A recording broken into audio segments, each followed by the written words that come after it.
TWR ప్రేమధార TV వీక్షకులకు ప్రభువైన యేసు క్రీస్తు ఉన్నతమైన నామంలో శుభాలు తెలియజేస్తూ నేటి అధ్యాయానికి స్వాగతం పలుకుచున్నాం. ఇంతవరకు విన్న సందేశాలన్నీ మిమ్మల్ని ఎంతగానో బలపరిచి ఉజ్జీవపరిచాయని నమ్మి దేవుని స్తుతిస్తున్నాం. నిన్నటి సందేశంలో యోసేపు శోధించబడి ఒక చెడు స్త్రీ తన ఎదుట ఉంచిన పాపపు అవకాశాన్ని తిరస్కరించినందున కపట మోసాలతో యోసేపును చెరలో ఉంచగా చాలా కాలం యోసేపు అక్కడే చెరలో సహా నమ్మకస్తుడై ఉన్నాడు. ఎటువంటి సనుగు గొనుగు ఫిర్యాదు లేనివాడుగా ఉన్నాడు. యోసేపు దేవుని యందు నిరీక్షణ కలిగి ఉన్నాడని వినియున్నాం. ఎక్కడా ప్రతిఘటించలేదు. ఇక ఈ పాఠంలో యోసేపుకు ఎదురైన వ్యక్తులు, యోసేపు వారికి సహాయం చేసిన విధానం తెలుసుకుంటాం. తనతో పాటు చెరలో వేయబడిన ఫరో సేవకులు పానదాయకుడు, భక్ష్యకారుడు అనువారి కలలకు భావం చెప్పినప్పుడు వారికి అలాగే సంభవించింది. కానీ పానదాయకుడు యోసేపును మరిచాడు. అయితే ఐగుప్తు రాజైన ఫరో కూడా కలగనడం, ఆ కల భావమేమిటో తెలియక కలవరంతో ఉన్నప్పుడు పానదాయకుడు యోసేపును జ్ఞాపకం చేసుకోవడాన్ని చూస్తాం. ఆ తర్వాత సంభవించిన అద్భుతమైన మలుపులతో కూడిన సంఘటనలను నేటి పాఠంలో మనం చూడబోతున్నాం. ఇక వివరంగా విందామా? సోదరీ సోదరులారా, ఈరోజు మన పాఠం ఆదికాండం 40వ అధ్యాయం 1వ వచనం నుండి 46వ వచనం వరకు. సావధానంగా వినండి. ఫరోకు కల వచ్చింది. దాని భావం ఎవరూ విడమర్చి చెప్పలేకపోయారు. అప్పుడు ఫరో ప్రక్కనే పానదాయకుడు నిలిచి ఉన్నాడు. తటాలున అతనికి జ్ఞాపకం వచ్చింది. చెరసాలలో తాను ఉన్నప్పుడు తన కలభావం చెప్పిన యోసేపు జ్ఞాపకం వచ్చాడు. ఆ సంగతి రాజుగారికి చెప్పాడు. రాజా, నేడు నా తప్పిదములను జ్ఞాపకం చేసుకుంటున్నాను. తమరు నన్ను, తమ ప్రధాన భక్ష్యకారుణ్ణి, మా ఉభయులను నిర్బంధంలో ఉంచారు కదా. అప్పుడు మేమిద్దరము రాజ సంరక్షక సేనాధిపతి ఇంట కావలిలో ఉన్నాము. ఒక రాత్రి నేను, నా తోటి సేవకుడు, మేమిద్దరం కలలు కన్నాము. మా ఇద్దరికీ వేరువేరు భావములు గల కలలు వచ్చాయి. అక్కడ ఒక హీబ్రూ పడుచువాడు మాతో కూడా ఉన్నాడు. అతడు రాజ సంరక్షక సేనాధిపతికి దాసుడు. అతనికి మా కలలను వివరించి చెప్పుకున్నాం. అతడు వాటి భావాన్ని మాకు తెలిపాడు. ఆ 2 కలలకు అర్థమేమిటో, ఏమి జరగబోతోందో వివరించి చెప్పాడు. అప్పుడు మాకు ఏ భావం తెలిపాడో అదే భావం చొప్పున జరిగింది. నా ఉద్యోగం నాకు మళ్లీ దొరికింది. భక్ష్యకారుడు ఉరితీయబడ్డాడు. అతణ్ణి మానుకు వేలాడదీయించారు. అప్పుడు ఫరో యోసేపును పిలువనంపించాడు. వెంటనే భటులు చెరసాలలో నుండి అతణ్ణి త్వరగా రప్పించారు. యోసేపు క్షౌరం చేయించుకొని మంచి బట్టలు కట్టుకొని ఫరో వద్దకు వచ్చాడు. ఫరో పానదాయకుని సలహా ప్రకారం యోసేపును రప్పించుకున్నాడు. యోసేపు రాజ సందర్శనానికి వెళ్ళడానికి సిద్ధపడుతున్నాడు. క్షౌరం చేయించుకున్నాడు. హీబ్రూ ప్రజలు అలా చేయరు. హీబ్రూ జాతిలో పురుషులు కొందరు నాజీరు వ్రతము పట్టిన వారున్నారు. వారసలే క్షౌరము చేయించుకోరు. మీకు జ్ఞాపకముందా? సంసోను నాజీరుగా ప్రతిష్ఠించబడినవాడు. అందాక ఎందుకు? అపొస్తలుడైన పౌలు కూడా నాజీరు అయితే తాను ధర్మశాస్త్రానికి వ్యతిరేకిని కానని రుజువు చేసుకోవడానికి కెంక్రేయలో క్షౌరం చేయించుకొని వ్రతము నుండి విడుదల పొందాడు. మరి యోసేపు ఎందుకు క్షౌరం చేయించుకున్నాడు? ఎందుకంటే ఈజిప్టు దేశంలో రాజుగారి ఎదుటికి వెళ్ళడానికి తప్పనిసరిగా క్షౌరం చేయించుకోవలసిందే. ప్రభుత్వోద్యోగి మొదలుకొని సాధారణ ప్రజల వరకు ఈజిప్టులో ఆ విధంగా క్షౌరం చేయించుకొని తీరాలి. అది రాజశాసనం. అందుకని బలవంతం మీద యోసేపు క్షౌరం చేయించుకొని ఉంటాడు. అంతేకాదు, ఈజిప్టు వారిలాగే దుస్తులు కూడా వేసుకున్నాడు. ఆ రోజుల్లో ఈజిప్టు చెరసాల నుండి ఎవడైనా బయటపడ్డాడంటే చచ్చి బతికినట్లే. అది ఒక పునరుత్థానం లాంటి అనుభవం. యేసుక్రీస్తు పునరుత్థానుడైన తరువాత అన్యుల వద్దకు, యూదేతర దేశాలకు, విశేషించి మన దేశానికి వచ్చాడు, వస్తున్నాడు. అలాగే యోసేపు చెరసాలలో నుండి బయటికి వచ్చి ఫరో రాజు ఎదట నిలుస్తున్నాడు. ఫరో యోసేపుతో అన్నాడు, నేను ఒక కలగన్నాను. దాని భావము తెలపగలవాడెవరూ నాకు దొరకలేదు, కనిపించలేదు. నిన్ను గురించి విన్నాను. కల ఏదో చెప్తే దాని భావము తెలుపగలవని నాకు తెలుసు. అప్పుడు యోసేపు అన్నాడు, అది నా వలన కాదు, దేవుడే ఫరోకు క్షేమకరమైన ఉత్తరమిస్తాడు, సమాధానకరమైన భావం తెలియచేస్తాడు.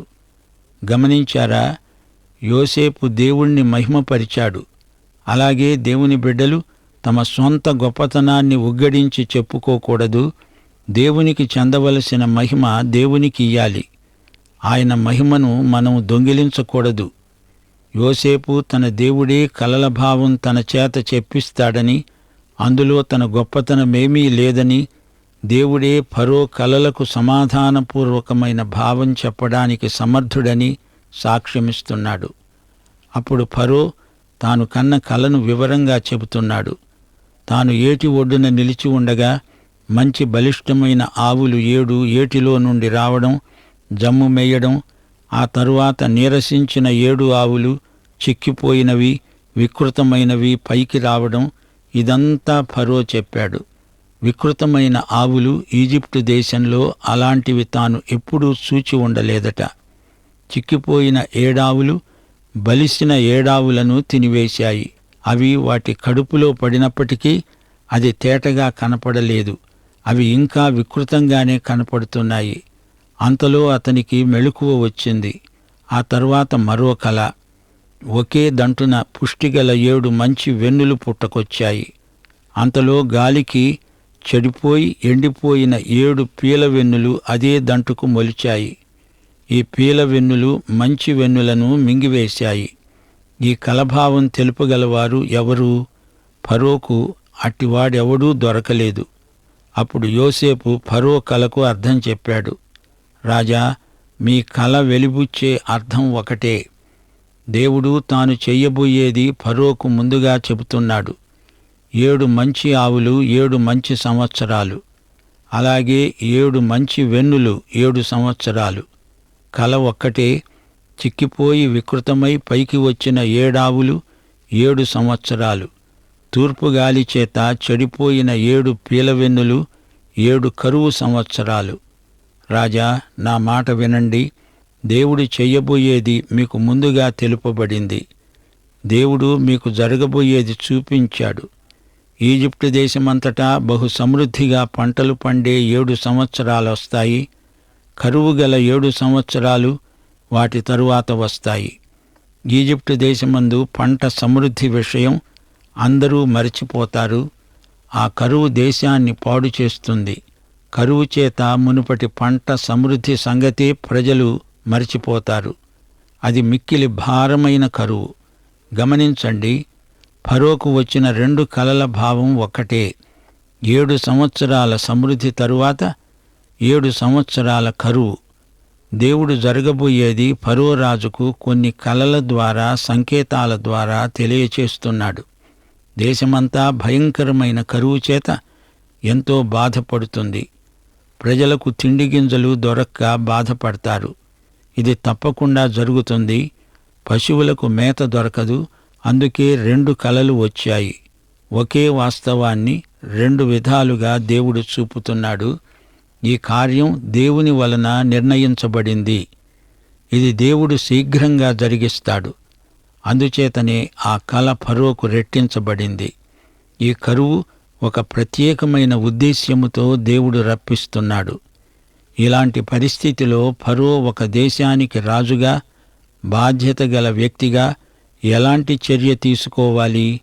అదే విషయాన్ని దేవుడు యోసేపు నోట పలికిస్తున్నాడు. ఫరో వివేక జ్ఞానములు గల ఒక మనుష్యుని చూసుకోవాలి. ఈజిప్టు దేశము మీద అతణ్ణి నియమించాలి. ఆ దేశం మీద అధిపతులను నియమించాలి. సమృద్ధిగా పంట పండే 7 సంవత్సరాలలో ఈజిప్టు దేశమంతటా ప్రజల వద్ద నుండి పంటలో 5వ భాగం వసూలు చెయ్యాలి. ఈ విధంగా మంచి సంవత్సరాలలో దొరికే ఆహారమంతా సమకూర్చి ఆ ధాన్యము ఫరో చేతికి అప్పగించి ఆయా పట్టణాలలో ఆహారం సరఫరా గిడ్డంగులలో భద్రం చెయ్యాలి. కరువు చేత ఈ దేశం నశించిపోకుండా నిలువ చేసిన ఈ ఆహార ధాన్యం ఈజిప్టు దేశంలో రాబోయే కరువు సంవత్సరాలు 7 ఈ దేశమందు నిలువ చేయబడుతుంది. ఈ మాట ఫరో దృష్టికి, సేవకులందరి దృష్టికి తృప్తికరంగా ఉంది. ఈ సలహా యుక్తమైనది అని అందరూ ఒప్పుకున్నారు. యోసేపు ఫరోకు ఇచ్చిన సలహా జ్ఞానయుక్తమైనది. ఈ రోజున ప్రభుత్వాలు నిర్వహిస్తున్న ఆహార సంస్థలకు అలనాడు యోసేపే అంకురార్పణ చేశాడు. ఆహార ధాన్యాలు నిలువ చెయ్యాలి, కరువు సమయంలో అవి అక్కరకు వస్తాయి. ఫరో తన సేవకులను చూచి అన్నాడు, ఇతని వలె దేవుని ఆత్మగల మనిషిని కనుగొనగలమా? ఫరో అన్నాడు, దేవుడే ఇదంతా నీకు తెలియపరిచాడు. నీవలె వివేక జ్ఞానములు గలవారు ఎవరూ లేరు. నీవు నా ఇంటికి అధికారివై ఉండాలి. నా ప్రజలందరూ నీకు విధేయులై ఉంటారు. సింహాసన విషయంలో మాత్రమే నేను నీకంటే పైవాడనై ఉంటాను అని యోసేపుతో అన్నాడు. ఫరో యోసేపుతో అన్నాడు, ఈజిప్టు దేశమంతటి మీద నిన్ను నియమించి ఉన్నాను. యోసేపు ఎంత పైకి హెచ్చించబడ్డాడో గమనించారా? ఫరో యోసేపును చూచి ఎంతో ఆశ్చర్యపోయాడు.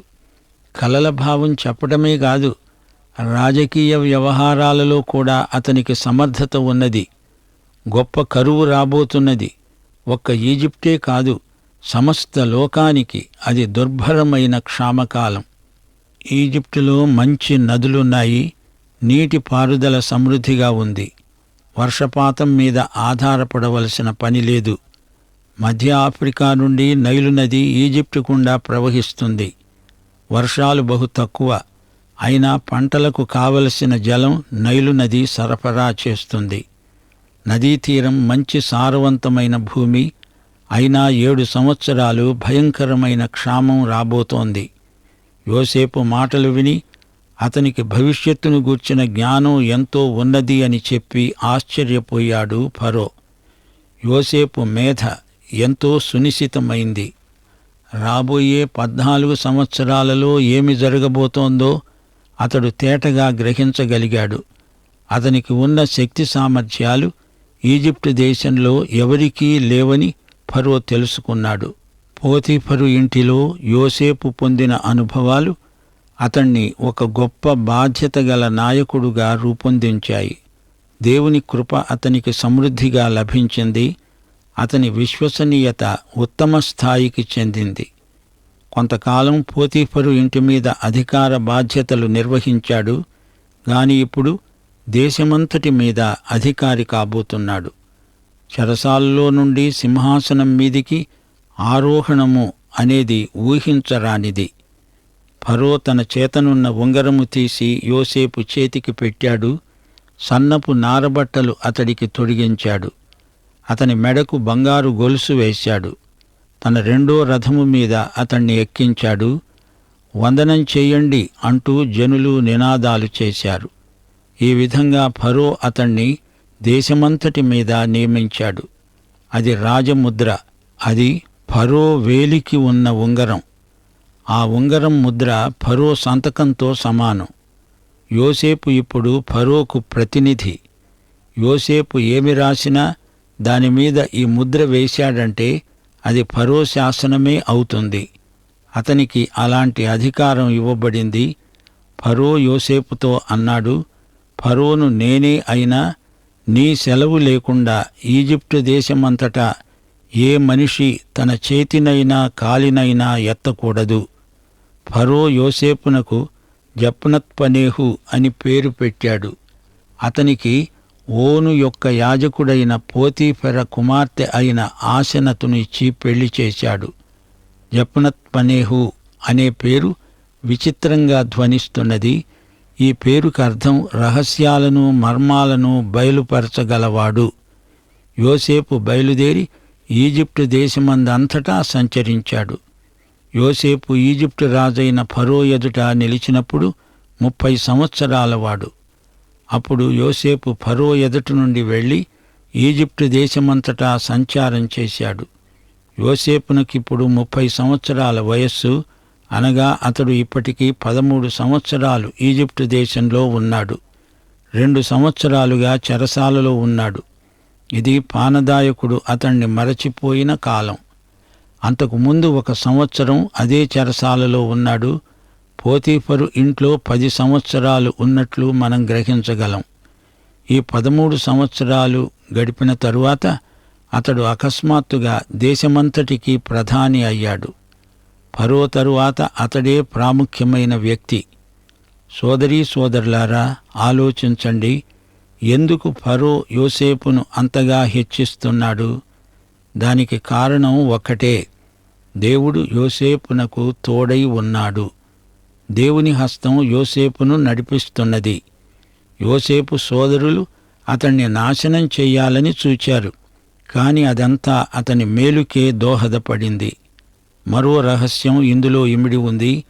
ఈ ఫరో హైకోస్ వంశానికి చెందినవాడు. వీరు అసలు ఈజిప్టు దేశానికి చెందినవారు కారు. అరేబియా అరణ్యాల నుండి వచ్చిన ప్రజలు. వీరు ద్రిమ్మరులై తిరుగుతుంటారు. ఒకచోట స్థావరమంటూ ఉండదు. అందుచేత యోసేపు పరాయివాడు అని ఫరో అనుకోలేదు. ఆ మాటకొస్తే తను పరాయివాడే. యోసేపును ఎంతో ప్రేమించాడు. పైగా ఈజిప్టు వారిని కొన్ని ఆంతరంగిక విషయాలలో నమ్మలేకపోతున్నాడు. అయితే ఈ యోసేపు ఎంతో నమ్మకమైన వ్యక్తి అని రుజువైంది. యోసేపు తనకు ఎట్టి పరిస్థితిలోనూ ద్రోహం చెయ్యడు అని నమ్మాడు. ఏది ఏమైనా ఫరోకు యోసేపు పైన వల్లమాలిన అభిమానం, ప్రేమ పుట్టుకొచ్చాయి. యోసేపు కూడా ఫరో నమ్మకాన్ని వమ్ము చేయలేదు. తన వ్యవహార దక్షతను నిరూపించుకున్నాడు. అయితే రాను రాను హైకోస్ వంశీకులు ఈజిప్టు దేశం నుండి బహిష్కరించబడడం జరిగింది. నిర్గమకాండం 1వ అధ్యాయం 8వ వచనంలో చెప్పబడినట్లు యోసేపును ఎరుగని ఫరోలు రాజ్యానికి వచ్చారు. హీబ్రూ ప్రజలను అప్పటి ఫరోలు హింసించారు. యోసేపు మెడకు ఫరో బంగారు గొలుసు వేశాడు. ఇది కూడా రాజ్యాధికారానికి సూచన. ఓను అనే స్థలంలో ఒక యాజకుడున్నాడు. అతని కుమార్తె పేరు ఆసెనతు. ఈ పేరుకు అర్థం నతు అనే మినర్వా దేవతకు ప్రతిష్ఠించబడినది. ఈమె ఒక అన్యురాలు. ఈ విషయంలో కూడా యోసేపు యేసుక్రీస్తుకు ముందు గుర్తు. యోసేపు పెండ్లాడిన వ్యక్తి ఏ విధంగా అన్యురాలో, అలాగే యేసుక్రీస్తు తన ఆధ్యాత్మిక వధువును, పెండ్లి కుమార్తెను అనగా సంఘాన్ని అన్యజాతుల మధ్య నుండే ఏర్పరచుకుంటున్నాడు. ఇక్కడ మరో సత్యం మనకు కనపడుతున్నది. ఫరో ఎదుట యోసేపు నిలిచినప్పుడు యోసేపు వయస్సు 30 ఏండ్లు. అలాగే యేసుక్రీస్తు తన బహిరంగ సేవను ప్రారంభించినప్పుడు 30 ఏండ్ల వయస్సు గలవాడు. యోసేపు తన 30వ ఏట ఈజిప్టులో పరిపాలన ప్రారంభించాడు. 7 సంవత్సరాల సమృద్ధి కాలం, రాబోయే కరువు సంవత్సరాలకు ధాన్యం సేకరిస్తున్నాడు. సమృద్ధిగా పంట పండింది. 7 సంవత్సరాలలో భూమి బహు విరివిగా పండింది. ఈజిప్టు దేశం నుండి ఆహారమంతా అతడు సమకూర్చి ఆయా పట్టణాలలో దాన్ని నిలువ చేశాడు. ఏ పట్టణము చుట్టూ ఉండే పొలము యొక్క ధాన్యము ఆ పట్టణంలోనే నిలువ చేశాడు. గమనించాలి, పట్టణాలలో ధాన్యము నిలువ చేయడం ఎందుకు? పట్టణం నుండి అయితే రవాణా సౌకర్యాలు ఉంటాయి. సులభంగా ఎక్కడికైనా ధాన్యాన్ని పంపిణీ చేయవచ్చు. ధాన్యం ఎంత ఉన్నా సరైన రవాణా సౌకర్యాలు లేకపోతే కరువు కాలంలో సరిగా ప్రజలకు ఆహారం అందదు. సరే, యోసేపు ఇప్పుడు ఏమి చేయబోతున్నాడు? దేవుని సంకల్పం ఏ విధంగా సిద్ధించబోతోంది? ఈ విషయాలు వచ్చే సందేశంలో వినండి. పాఠం ఇంతటితో సమాప్తం. ప్రార్థన చేసుకుందాము. దేవా తండ్రి, నీ వాక్యము ఎడతెగని ఆశీర్వాద ప్రవాహమై శ్రోతల జీవితాలలో ప్రవేశించాలని, వారి జీవితాలను సారవంతం చేయాలని ప్రార్థిస్తున్నాం. వాక్యాశీర్వాదములు, సంఘాశీర్వాదములు, సహవాస ఆశీర్వాదములు మీ బిడ్డలకు దయచేయమని యేసుక్రీస్తు వారి దివ్యనామమున ప్రార్థిస్తున్నాము. ప్రభు అయిన యేసుక్రీస్తు వారి కృప, తండ్రి అయిన దేవుని ప్రేమ, పరిశుద్ధాత్మ యొక్క అన్యోన్య సహవాసము మనకందరికీ సదాకాలము తోడై ఉండునుగాక. ఆమేన్. ప్రియులారా, ఇంతవరకు విన్న ఈ సందేశం మీకెంతో ఆనందాన్ని కలిగించిందని నమ్ముతున్నాం. యోసేపు తాను చెయ్యని నేరానికి శిక్ష అనుభవిస్తూ చెరలో ఉన్నాడు. సాతాను అనేకసార్లు వాడు కల్పించిన ఉచ్చులకు దేవుని ప్రజలనే బాధ్యుల్ని చేసి వేధించడం ప్రతి విశ్వాసి జీవితంలో జరిగింది. అయితే సోదరులారా, మనలను ఎన్నడూ మరువని విడువని ప్రభువు సన్నిధిని, మనకు తోడై ఉండే ప్రభు హస్తాన్ని మనం ఎరిగి ఉన్నాం. ఎవరు మోసగించినా వేధించినా యోసేపు విశ్వాసం అతనిని దేవునికి సమీపంగానే ఉంచింది. 2 సంవత్సరాలు గడిచిపోయాయి. బహుశా యోసేపును ఎవరు కూడా 2 సంవత్సరాలు దర్శించి ఉండకపోవచ్చు. ఆ సమయంలో ఫరోకు 2 విభిన్నమైన కలలు వచ్చాయి. పానదాయకుడికి అప్పుడు యోసేపు గుర్తుకొచ్చి అట్టి వ్యక్తిని మర్చినందుకు పానదాయకుడు ఫరోకు క్షమాపణ చెప్పి యోసేపును చెర నుండి పిలువనంపడం జరిగింది. యోసేపు విశ్వాసి మాత్రమే కాదు, విశ్వసనీయుడు కూడా.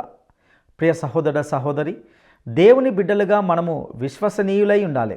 యోసేపు వలె మీరంతా విశ్వసనీయులై ఉండాలనేది మీ కొరకు మా ప్రార్థన. ప్రతి పరిస్థితిలో చాలిన దేవునిగా ఉండి నిన్ను విడవక ఎడబాయక తగిన కాలమందు హెచ్చించువాడై ఉన్నాడు.